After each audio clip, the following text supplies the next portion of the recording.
हरिओम. अवधूत चिंतन श्री गुरुदेव दत्त श्री स्वामी समर्थ. रिलीजियस काकू या आपल्या चॅनलवर तुमचे मनापासून स्वागत करते आणि व्हिडिओला सुरुवात करते.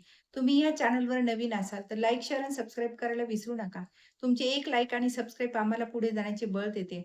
चला तर व्हिडिओला सुरुवात करूया. बघा आपल्या पण बरेच जणांच्या मनामध्ये खूप अडचणी असतात, खूपच संकटे असतात. तर आपल्याला म्हणजे प्रश्न पडतो, की आता कुणाकडे जावं? आपला मार्ग म्हणजे कुठं आपल्याला मिळेल? कुठं आपले संकट निवारण होण्यासाठी कोण म्हणजे कुठली पूजा सांगेल, कुठलं काय सांगेल, आपल्याला म्हणजे हा खूप मोठा प्रश्न पडलेला असतो. कोणाकडे जावं हे माहिती नसतं आणि आपलं संकट निवारण व्हावं हे तर आपल्याला म्हणजे सगळ्यांनाच वाटत असतं, की आपले संकट निघून जावं, आपल्या ज्या काही अडचणी त्या निघून जावेत. पण ह्यासाठी आपल्याला इकडे-तिकडे कुठेही जायची गरज नाही. कारण आपला गुरु जर आपला पाठीराखा आहे, आपला बोट धरून आपल्याला त्याचं चालायचं आहे, तर आपल्याला आपलं गुरुचं बोट धरून आणि गुरुच्या साक्षीनंच आपल्याला म्हणजे स्वामींना कौल द्यायचा आहे. तर आपला कौल कसा घ्यायचा? स्वामींकडनं आपले प्रश्न स्वामींना कसे विचारायचे? हे आजच्या आपण व्हिडिओमध्ये बघणार आहोत. तर तो व्हिडिओ शेवटपर्यंत नक्की बघा. तर बघा आपल्याला स्वामींचं म्हणजे आपला गुरु आहे, तर आपल्याला म्हणजे पाठबळ तर आपल्याला गुरुचं भक्कम असतंच आणि आपल्या ज्या काही अडचणी आहेत, त्या जर आपल्या गुरुला सांगितल्या, तर आपलं नक्कीच आपलं म्हणजे आपल्याला मार्ग सापडतात. गुरु आपल्या भक्तांना नक्कीच मार्ग दाखवतात आणि सुकर मार्ग होतो आपला. ज्या काही आपण त्यांच्यापर्यंत आपल्या अडचणी जर पोहोचवल्या, तर आपला मार्ग मिळाल्यानंतर आपल्या त्या काही अडचणी निघून जातील, संकटे निघून जातील. तर आपल्याला स्वामींना कसा प्रश्न विचारावा हे आज तर बघूया.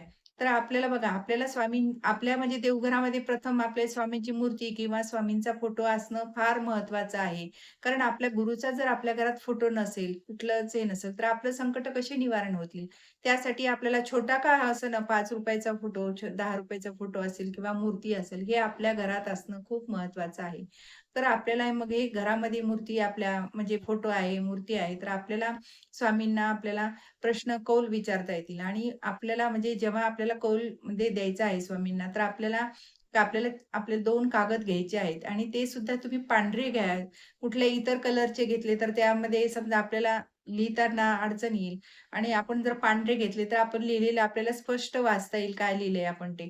तर आपल्याला म्हणजे स्वामींच्या मूर्तीजवळ आपल्याला हे 2 कागद चिठ्ठ्या घ्यायच्या आहेत. त्यावर आपले दोन्ही याच्यावर श्री स्वामी समर्थ लिहायचं आहे. दोन्ही म्हणजे चौकोन घ्यायचे, एकसारखेच घ्यायचे आहेत आकाराचे किंवा एक छोटी घडी, एक मोठी घडी अशी पण आपल्याला करायची नाहीये.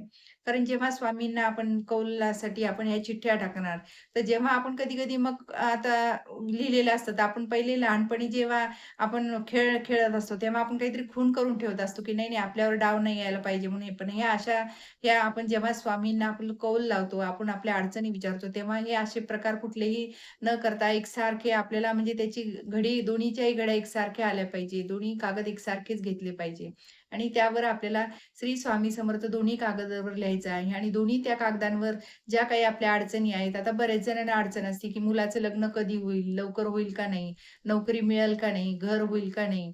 अशा माझी गाडी घ्यावं की नाही घ्यावं?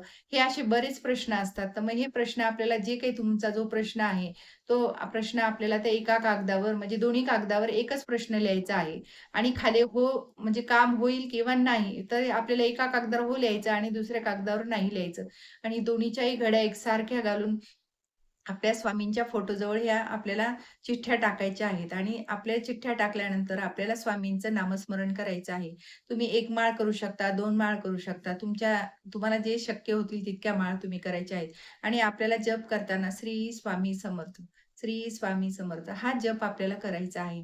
निदान 1 माळ जरी तुम्हाला होणं शक्य नसेल, तर तुम्ही 21 वेळा, 11 वेळा हे नामस्मरण करायचं आहे आणि आपल्याला जे काही आपण म्हणजे स्वामींना प्रार्थना करायची आहे. स्वामी आई तुम्ही जे मला निर्णय देताल तो मला मान्य आहे. आणि आपण जेव्हा चिठ्ठी एकदा कौल आपण लावायचा आहे. आपल्याला असं 3-3 वेळा आता नाही बरोबर आलं म्हणून लागलीच लावायचा दुसरा असं न करता आपण एकाच वेळेस कारण आपल्या स्वामीवर विश्वास आहे, की स्वामी आपल्या भक्तांना कुठलाही म्हणजे मार्ग असा चांगलाच मार्ग दाखवणार आहे. त्यामुळे आपण स्वामींवर विश्वास ठेवून, श्रद्धा ठेवून आपल्याला एक प्रश्नाचं एकाच वेळा आपल्याला कौल लावायचा आहे. आणि आपला जप झाल्यानंतर आपल्याला ती चिठ्ठी वाचायची आहे आणि जे स्वामी आपल्याला म्हणजे मार्ग देतील ते आपण म्हणजे हे करायचं आहे. हो, घ्यायचं असेल तर घ्यायचं, नाही म्हणलं तर नाही. कारण आपण विश्वास ठेवून आपल्या गुरूवर जर काम केलं, तर आपलं नक्कीच संकट निवारण होतात. जे काही अडचणी आहेत त्या सुद्धा निघून येतात आणि स्वामी भक्तांना बरोबर जेव्हा म्हणजे त्यांना द्यायचं तेव्हाच देतात. असं विनाकारण आज आता मी मागितलं आणि मला हे द्याच स्वामी असं म्हणलं, की स्वामी आपली जी आपल्याला गरज असेल तर स्वामी बरोबर देतात. त्यामुळे विनाकारण आपण म्हणजे असं हे करायचं नाही. आता नाही का, नाही म्हणून आलं की लागलीच एक दुसरी चिठ्ठ्या तयार करायच्या, परत टाकायच्या असं न करता एका वेळेस एकच प्रश्न टाका तुम्ही. नक्कीच स्वामी तुम्हाला चांगला कौल देतील आणि स्वामींवर विश्वास ठेवूनच तो कौलाचा आपल्याला म्हणजे त्याचंही आपण म्हणजे अवलंबून हे राहायचं की स्वामींना जे उत्तर दिलंय ते आपल्यासाठी योग्य आहे. हे आपल्याला विश्वास ठेवून, श्रद्धा ठेवून आपल्याला हे करायचं आहे. तर हे अशा तुम्हाला ज्या काही अडचणी आहेत, ते तुम्हाला इतर ठिकाणी विचारण्यापेक्षा आपण आपल्या गुरूला, आपल्या स्वामींना, आपल्या स्वामी आईला जर विचारलं, तर नक्कीच आपल्या त्यातून मार्गात सुटका होती आपली. संकट, अडचणी निघून जातात आणि जर आपल्यासाठी योग्य जर होणार असेल, तर स्वामी नक्कीच त्याच्यात आपल्याला मार्ग देतात, की तुमचं ह्याच्यात हो म्हणूनच येईल कौलला. तर हे तुम्ही असे घरी बसल्या-बसल्या आपली इतर ठिकाणी जाण्यापेक्षा घरीच बसून तुम्ही हे कौल करायचं आहे.